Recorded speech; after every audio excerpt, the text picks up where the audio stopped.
Bonjour. Navia vous intéresse ou alors vous l'avez obtenue et vous voulez savoir comment bien la jouer et bien l'équiper? Et ben voici un guide pour vous. Comme ça fait pas longtemps qu'elle est sortie, il n'y a pas grand chose qui ont changé par rapport à ma dernière vidéo, j'ai juste réarrangé les équipes et les armes.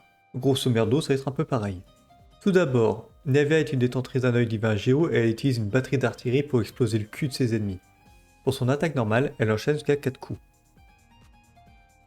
Pour son attaque chargée, elle consomme de l'endurance de façon continue pour exécuter une succession d'attaques tournoyantes contre les ennemis proches. L'attaque chargée se termine par un coup puissant. Sa compétence élémentaire, tir cristallin de cérémonie. Lorsqu'un personnage de l'équipe obtient un fragment généré par une réaction de cristallisation, Navia obtient un cristal. Navia peut en détenir un maximum de 6. Lorsqu'elle tire, Navia consomme tous ses cristaux et ouvre son élégante mais néanmoins mortel canon ombrelle de la mort qui tue pour tirer plusieurs balles géo qui transpercent les ennemis infligeant des dégâts géo aux ennemis. Logique. Plus le nombre de balles touchant un ennemi est élevé, plus les dégâts qui subissent sont importants. Si toutes les balles touchent, 200% des dégâts d'origine sont infligés, donc essayez de bien stacker la compétence, c'est important. De plus, chaque cristal consommé à partir du 4ème augmente les dégâts infligés de 15% supplémentaires. Pour son appui long, Navia bascule en mode visée pour collecter de façon continue les fragments proches qui ont été générés par la cristallisation, ce qui permet à la fin de l'appui long de tirer des balles géo identiques à celles de l'appui simple et cette fois-ci vous dirigez le canon quoi. Navia commence avec 2 utilisations disponibles et elle a un arc Usia sur sa compétence. Son déchaînement élémentaire, salut du ciel ensoleillé, sur ordre de la présidente de la Spina de Rozzola, je l'offrerai plus, je promets. Un magnifique et massif bombardement d'artillerie lourde est alors exécuté sur les ennemis, ce qui inflige des dégâts géo de zone avant de déclencher un feu d'appui de canon infligeant des dégâts géo aux ennemis proches de façon intermittente pendant un moment. Lorsqu'une attaque de canon touche un ennemi, Navia obtient un cristal, cet effet peut être déclenché une fois tous les 2,4 secondes. Au niveau de ses passifs, canal de distribution inconnu. Pendant 4 secondes après avoir utilisé la compétence, les dégâts infligés par les attaques normales chargées et plongeantes de Navia sont convertis en dégâts géo et augmentent de 40%. Son deuxième passif, réseau d'assistance mutuelle. Pour chaque personnage pyro, électro, cryo et hydro présent dans l'équipe, l'attaque de Navia augmente de 20%, cet effet peut être cumulé 2 fois au maximum. Au niveau de ses constellations, alors vous faites pas chier, il y a un Atlan qui arrive, donc gardez vos primos, ça va être chaud. Bon, au niveau de ses armes, sa meilleure arme est le Condamneur. C'est son arme de signature, du coup sa meilleure option, logique. Elle augmente grandement l'attaque, l'autocritique et les dégâts de la compétence en jouant sur la réaction de cristallisation. C'est très utile pour Navia, mais que pour elle, donc c'est pas forcément un bon investissement. Pour ses armes 5 étoiles, nous avons la balise de Tamer de Roseau. C'est une très bonne arme pour l'autocritique. La première partie du passif s'active sans problème puisqu'il suffit d'utiliser la compétence, alors que l'autre moitié fonctionne moins bien car vous aurez beaucoup de boucliers à cause de la cristallisation, donc vous subirez pas de dégâts normalement, sauf les grosses attaques. Le brise-pied de corne rouge, le haut montant de dégâts critiques en font une bonne arme mais le passif ne sert à rien. La fierté de la voûte, l'arme a une attaque de base élevée ce qui a un effet positif sur le DPS, la recharge d'énergie qu'elle fournit aide à charger le déchaînement plus rapidement et augmente légèrement les dégâts causés. La lame brute, l'attaque fournie est assez conséquent et le passif en lien avec les boucliers est intéressant grâce à la cristallisation, donc pourquoi pas. Pour ces armes 4 étoiles, nous avons l'ossature du dracon, c'est la bonne vieille arme du Battle Pass avec son taux critique et les dégâts qui augmentent avec le temps, essayez de jouer avec de la protection pour ne pas perdre les stacks de passif. La trancheuse de roche noire. Elle est excellente contre une horde d'ennemis mais moins ouf contre les boss et les gros monstres isolés. Néanmoins le dégât critique apporté reste convenable. Pour ces armes free-to-play, nous avons la méga épée magique du suzerain ultime.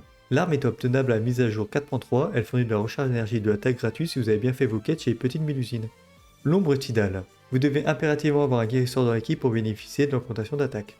L'espadon prototype. L'effet passif ne donne pas de boost notable à Navia mais il permet d'infliger des dégâts supplémentaires, cependant c'est une très bonne arme pour commencer le jeu.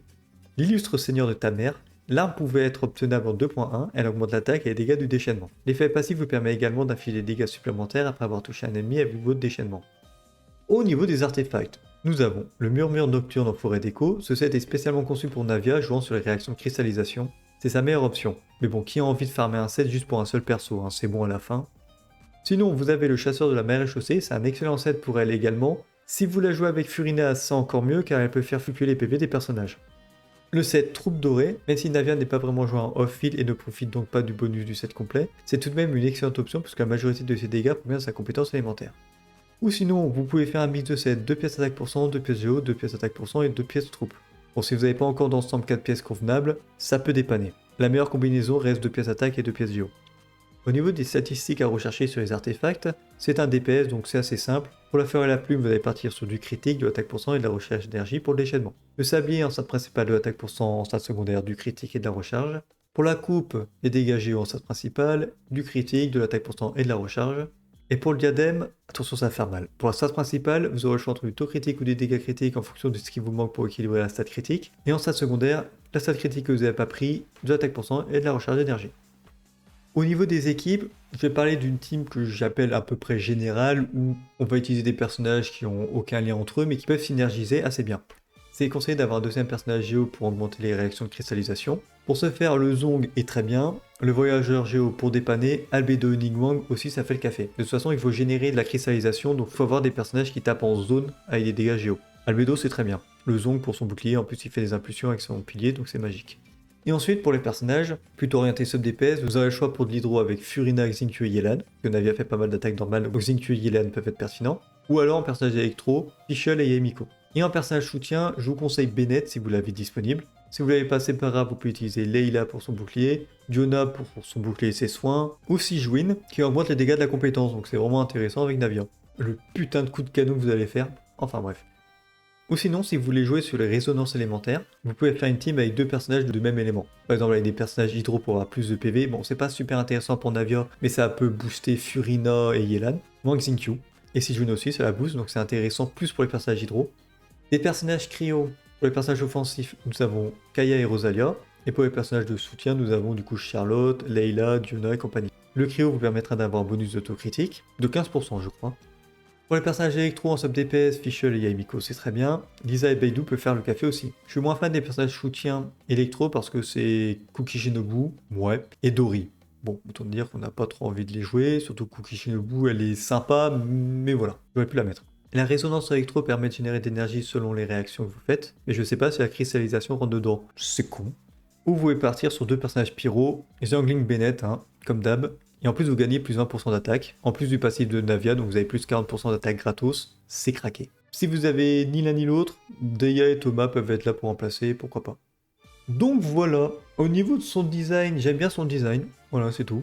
Et au niveau de ses performances, elle tape dur, même si on pourrait croire que tout se repose sur sa compétence élémentaire, c'est pas vrai, puisque les attaques normales font quand même relativement de dégâts. Si vous avez un personnage bien investi, la compétence montée évidemment. Et son déchaînement aussi fait plutôt de bons dégâts. C'est un personnage que j'aime bien jouer, que je joue souvent, je joue quasiment tout le temps en fait finalement, depuis que je l'ai, donc je m'éclate comme un petit fou. En termes de performance, c'est bon. Après en termes de gameplay, bah c'est vous qui voyez.